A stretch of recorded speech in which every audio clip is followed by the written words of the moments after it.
everyone. Welcome to Here We Are, Brattleboro's community talk show. I'm Wendy O'Connell, and we're back again for our weekly show. We are still Zooming, and we will be Zooming for a few more episodes, probably not all that many, but we're still glad to have Zoom, and it enables us to talk to more and more folks in the community quickly and easily. So today I'm very happy to have Hank Lange on our show. Many people in the area know him quite well. An athlete, athletic trainer, and coach extraordinaire, Hank Lange has won national and international accolades in triathlons, Nordic skiing, cycling, swimming, coaching, and actually many more. His adventures are many, locally and globally, including a transcontinental bike tour with Lance Armstrong, by the way. Hank is a trailblazer, both in the woods and in his unique philosophy of personal best. And play is always part of the equation. So we are very glad today, Hank, to have you with us. I'm so glad to be here playing with you, Wendy. I know. Yes, we're going to play at being a talk show on Brattleboro's BCTV. So I see that you have a good-looking ram behind you with a medal around his neck. That's Copernicus. Ah. Yeah, that's Copernicus. He's actually a goat. So like me, I'm actually, if I'm not into astrology, but I am a Capricorn, which means I'm stubborn and kind of goat-headed, all those qualities. So he's been with me since college. Capricorns get the job done. Yes, exactly. And they like challenges too. Elvis Presley. I think my kids call me an old goat now, so that's about right. So. Yeah, they can get away with that, right? Mm. You get to a certain age and they can call you almost anything they want. So, Hank, you came from New York City. Is that where you were born and raised? I was born in upstate New York in the Schenectady, Niskayuna area. Oh, mm-hmm. I know that area. Yeah, I was from Central New York, Syracuse area.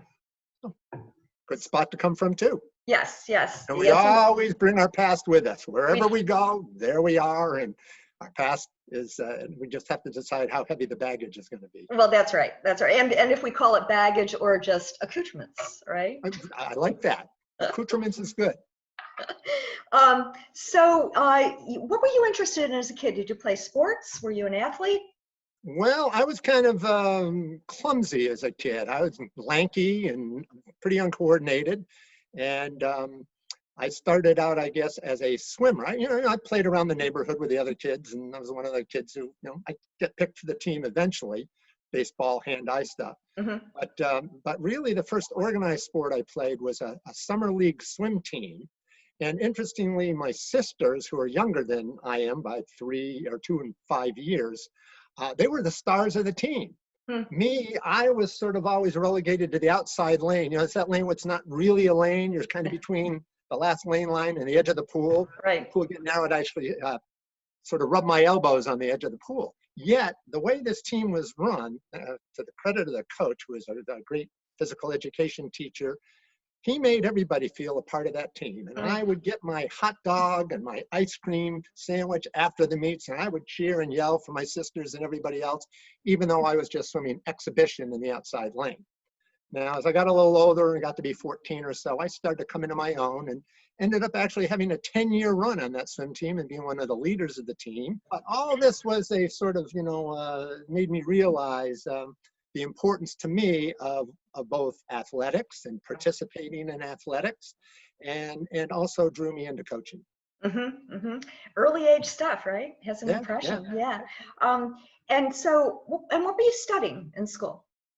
I was both, I went to Bowdoin College in Maine, and I was studied economics, but I did minor in education, and I thought I was going to become a teacher, and got a provisional Maine State Teacher Certificate, and carried that with me when I went off after Bowdoin to coach at Bates College and coach skiing there, both men and women's Nordic skiing and women's alpine. And I did some time in the Lewiston Public Schools, and that was a very formative experience, making me realize as I got to work both as a substitute teacher and as a tutor that there's only so much you can do in the schools. And I realized that the athletic fields gave me far more leeway than did the classroom. And that's one of the reasons I continued on in the coaching game. That's interesting. And how did you end up in Brattleboro? Well, after spending a couple of seasons coaching at Bates and was a TA for a course called Sport and American Culture and doing summertime swimming back in Niskayuna and Rexford, New York, a job opened up with the U.S. Ski Association, which was based here in Brattleboro, and I became here to be the first coordinator of the Bill Koch Ski League, which is U.S. Skiing's youth program. And this was the year after Bill Koch won his silver medal in Innsbruck, Austria. That was a pretty cool job to have, and pretty much right out of college, or not far Yeah, out a of couple of college. years out, and I loved it. I mean, because I was used to working with kids. I Yeah. got to be a sort of a Johnny Appleseed where I'd travel across the Northeast and the Midwest, working with parent organizers at schools and clubs, trying to get the youth program going. And, you know, for $1, you got a lot of stuff if you joined the Bill Koch League. Hats and certificates and patches, and Yeah. it was pretty cool. Very cool. And, you know, I mean, gosh, he really is a local hero. That was an incredible time. I remember it really well. Yeah. And so all along here, you are picking up skills, you're picking up ideas for coaching, thinking probably about opening up sports in schools as well, and also creating a philosophy, it sounds Absolutely. like. Yes. Yeah, can you talk a little? This all evolved. Well, I think that probably one of the big ahas for me, two ahas really. One, when I was coaching at Bates, we needed a few more women to come out for the team. So I found myself recruiting women on campus who played other sports to come out for a winter sport and cross country ski. And one of the women that I recruited tended to take a shine to it. And she was on a given track, being at Bates, an English literature major. You know, her family and she had an idea where she was going to go. Well, she fell in love with the sport of Nordic skiing and went on to become one of the winningest Nordic skiers in U.S. Nordic skiing history. She was in 2 Olympics and won 14 Really? national championships, I think 17 national championships. And for me, having opened that door to her, Yes. it's a whole new way of life. And she had her trials and tribulations along the way, much to the disdain of her family, which said, geez, you really want to be doing this? Is this a good thing for you? But she really kind of turned around and made it happen. And then interestingly, her daughter and my daughter ended up back at Bates together on the same ski team. So everything comes full circle. That's an interesting one. What was her name? Nancy Fiddler, or Nancy Ingersoll Fiddler. And she's still a top coach herself and has sort of followed in the footsteps. And I can, she's a much better coach than I am, I'll tell you that. Well, I can see how influential that would be. And so yes, so your coaching, your training style has evolved over the years. And I know that you know, just reading through some things about how you train and some of your basic philosophies, like train smarter, not harder, and having an all-star attitude and those kinds of things. I think that you bring something to coaching and helping people to train that might be a little bit different.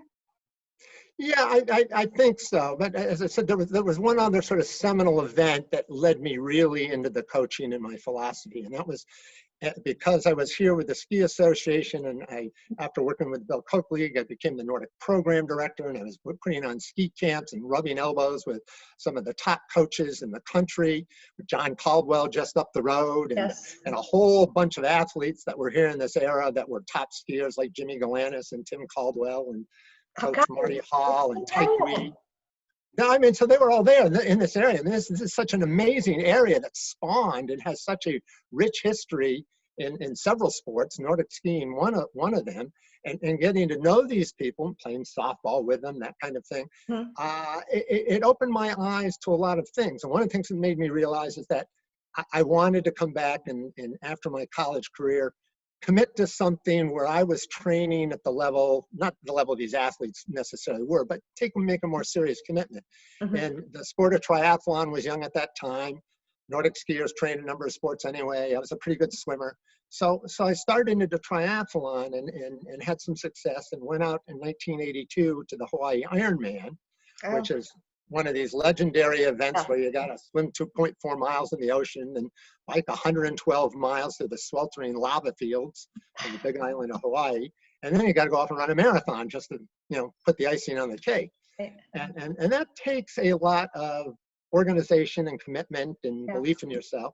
But for me, as I got out there and ended up, as I was out on the run, having done okay on the swim and the bike, and I was flying on the run. Just, I couldn't believe how well I was running. Very excited for about the first 8-9 miles.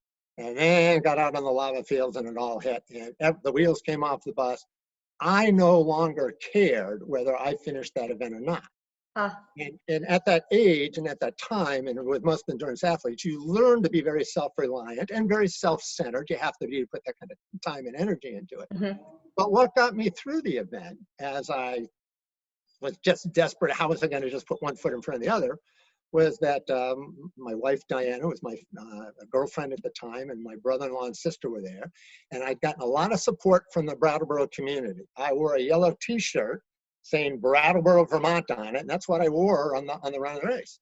And I got there, I thought about all the people had invested this time and energy in me and were supportive of me, cheering me on. And here was my, dear girlfriend to be my wife out there cheering me on, even though I looked horrible. I mean, I was barely putting one foot in front of the other.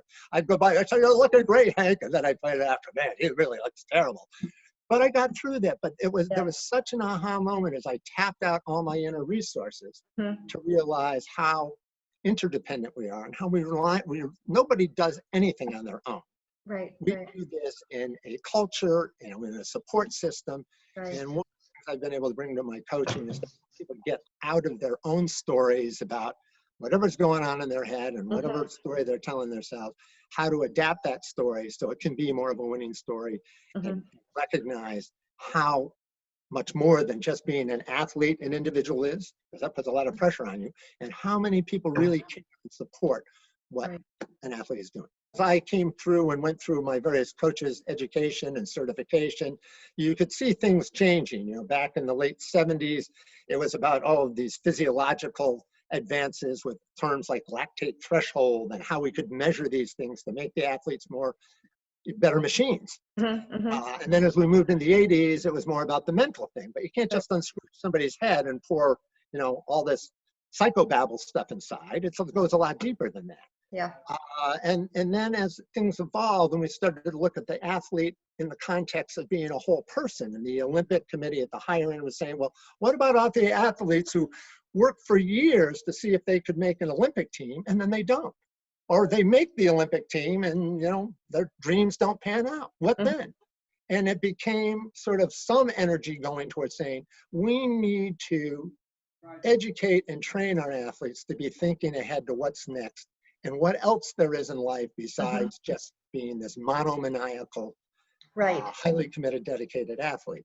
And to me, that is about sort of recognizing, and I think what kind of really dawned on me back, we hosted here in Putney in 2003, the Bill Koch League Festival, as it's called, where all the other teams from New England would come on in. It was very cool the way we organized. They organized it with Papa Seymour, Papa Seymour Boswell. And he was just a little kid when I first came to Brattleboro. Now she's coaching my kids, and it was great to see. And she did a fabulous job organizing this festival with a lot of local people, help from her parents and all sorts of people.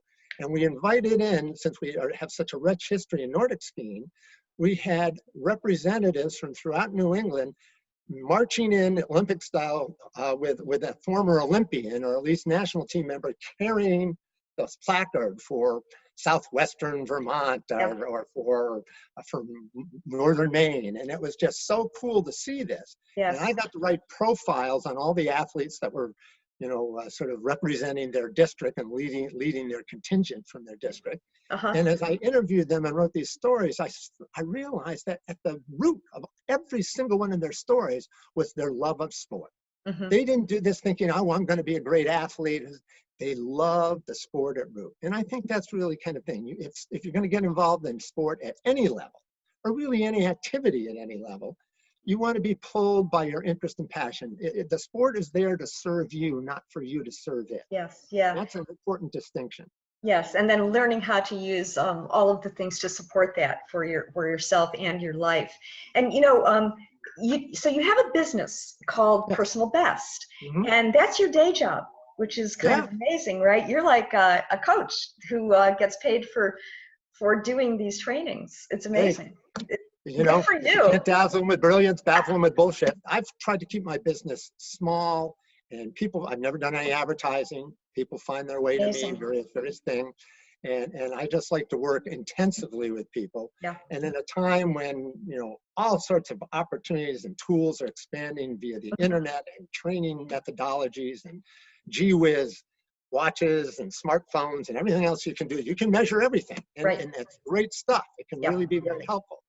But at root, it is the connection that an athlete has with him or herself in really being able to read what's going on with them, Mm-hmm. and letting that be more central than, and the rest of it can kind of be augmented feedback, if you will. Right. But you really have to have that inner sense. And I'm very good at helping people over time figure out how to get in touch with that and value that more than they tend to. Mm-hmm. Yes, and that's a great attribute for for a coach to have. I mean, that really, I'm sure that it makes people do a better job and to have more fun doing it. And it's also character building, right? I mean, it is Yes, about, yeah, and that's a groove for me, is to see how people grow and change, that's just right. like we did with Nancy Ingersoll Fiddler back in the day. I've had Yes, numerous experiences with them.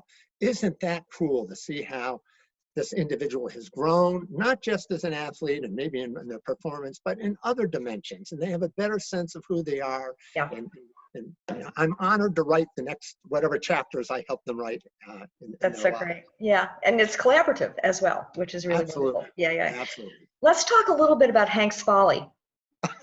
And actually, that's plural, I believe. Well, now it's Follies, but it's Folly. Right, right, right. Yeah, right.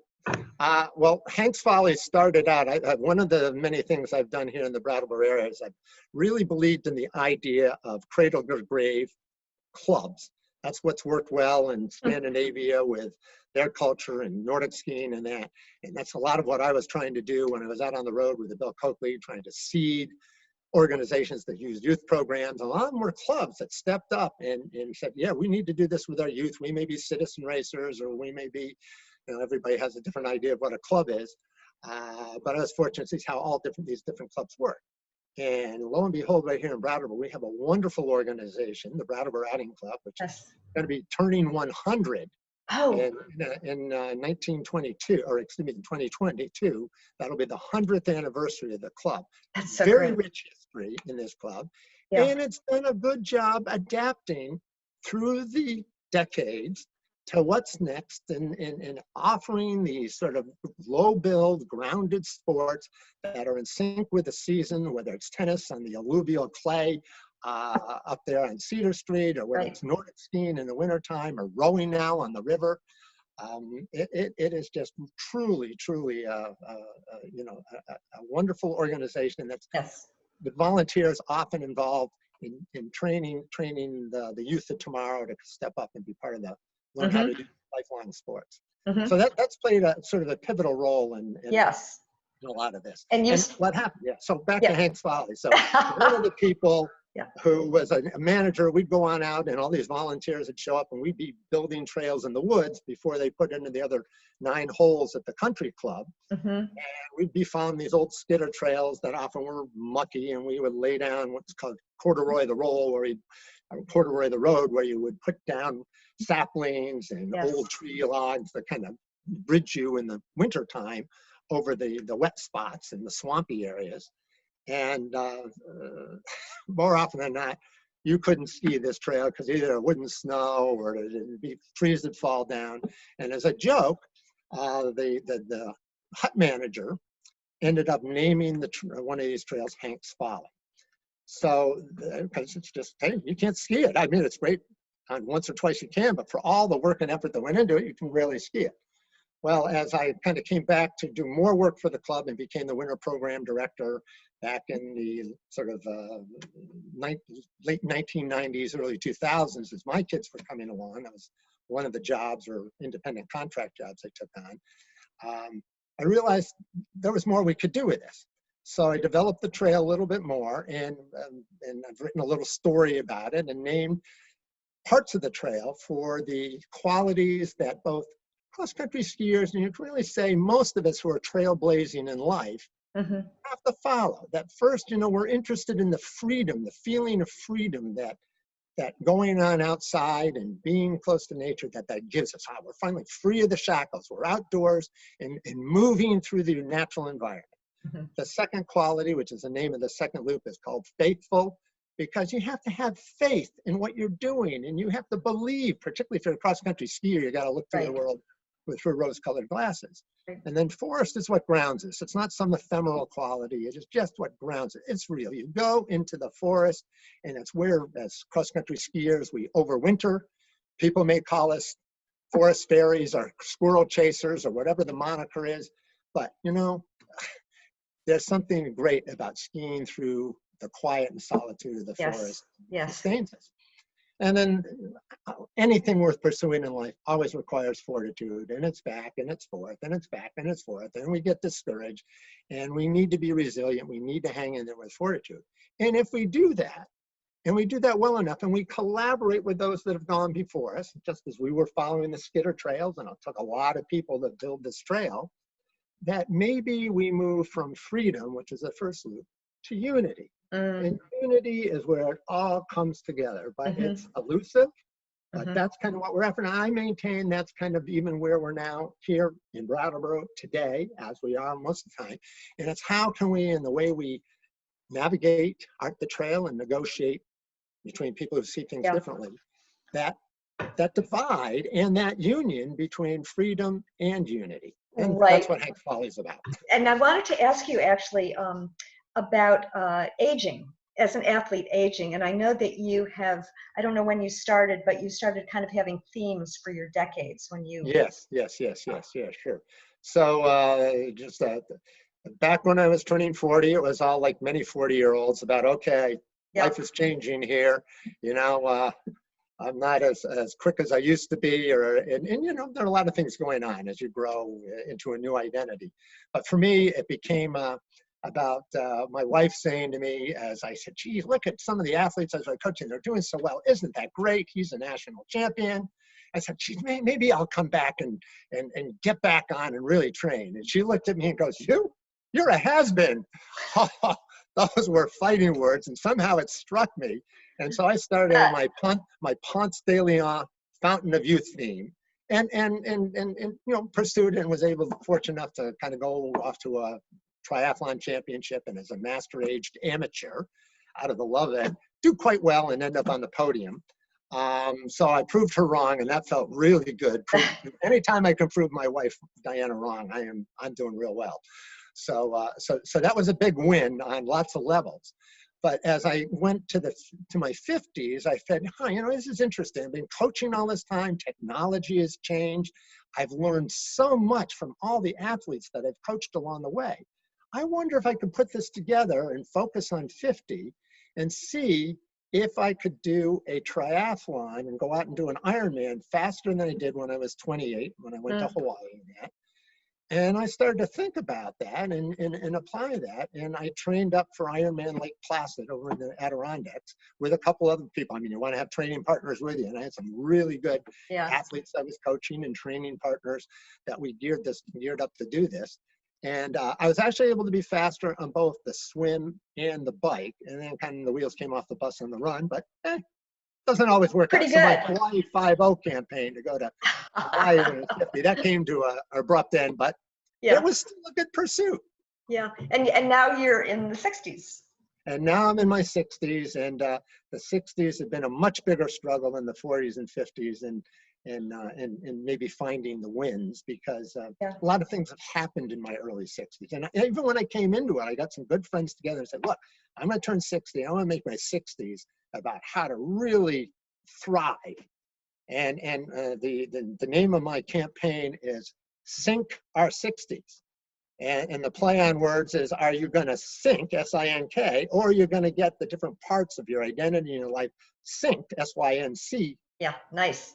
And get that going. Well, I have to report that the first 6 years of my 60s have been more about S-I-N-K-ing and sinking than a getting sick. But I still got 4 or 5 years left, so I You am do. working on it, trying to figure it out. Yeah. I think you're acclimating to the 60s, Hank. How about Well, that? maybe I'm just accepting what I can't do Well, anymore. there's that as well. Yes, it One is. thing I think about is as you're speaking, and so much of the things that you talk about is helping people to find their inner resources, and you've done so many different things, escapades and novel workouts and things to interest people and get them excited about things, and also all these tools you have. And I wonder, your idea of challenge, your idea of personal best, Mm-hmm. how does that translate, or how do you use that in your personal life, in personal challenges? Mm-hmm. Well, one of the reasons I named my company that to begin with, and I spent a lot of time thinking about, what it should be, but within sports like running and swimming and cycling, these are time-based sports. So you can look at a distance and say, can I do this 40-kilometer time trial on the bike faster? Can I run a 5K faster? Mm-hmm. So personal best is a term for when you set your own personal best record for a personal time that betters, or even in a given age group, you can look at it in all sorts of ways. So that's sort of the narrow part of it. But as we've been discussing, my philosophy has been, personal best isn't just about can you achieve a given time. In order to do so, you have to really have it all going on. And as we've learned, and more and more coaches are tuning into, it's not just what you're doing for physical training, it's about the sleep, and it's about the nutrition, and it's about your relationships, and it's about how your life is going and how those stressors come together to help you feel good versus feeling overwhelmed. Right. And personal best is really about, can you orchestrate the various roles you have in life and the way you're dealing with it mentally, emotionally, the way you're dealing with it spiritually, in the sense that what does it mean to be a good human being? What are my core values and principles? It's weaving that in a way so that as you write the next chapter of the next year or the next campaign, or however you want to look at it, that you've got some good themes, sink our 60s, whatever it might be for you, and some good tools, and you're doing it with the support and care of others, and obviously it's a reciprocal thing, and supporting and caring for them too, that makes this a winning philosophy, I guess. A winning philosophy and a fun game. My new campaign, which is Hank's Folly, which is about, during this time of COVID, getting people out to explore the local area and have experiences they haven't had before. So if your listeners are interested, they can write me and I can send them an invite to join Hank's Folly, which is a listserv of, right now it's mainly things that I'm putting out there, but as things relax around the sequester and isolation, other people will be offering up their own adventures and inviting others to come along in local environs to do things like hikes and bikes and swims. That's so great. I hope we can go on out and play together some more, Wendy. That would be wonderful. That would be great. And for everybody in the audience, the information will be at the end in the credits at the end of the show. So you can get in touch with Hank and you can join his listserv and you can start having your own adventures. Thank you, Hank. The more the merrier. Thank you so much. Thank you, Wendy. Bye-bye. Thanks to all of you for being with us today and joining Hank and hearing some of his tales and treks and adventures. We will be back next week with another guest, and stay tuned to the end. You can see the credits and you can find out how to get in touch with Hank. And we will see you next week. Thank you.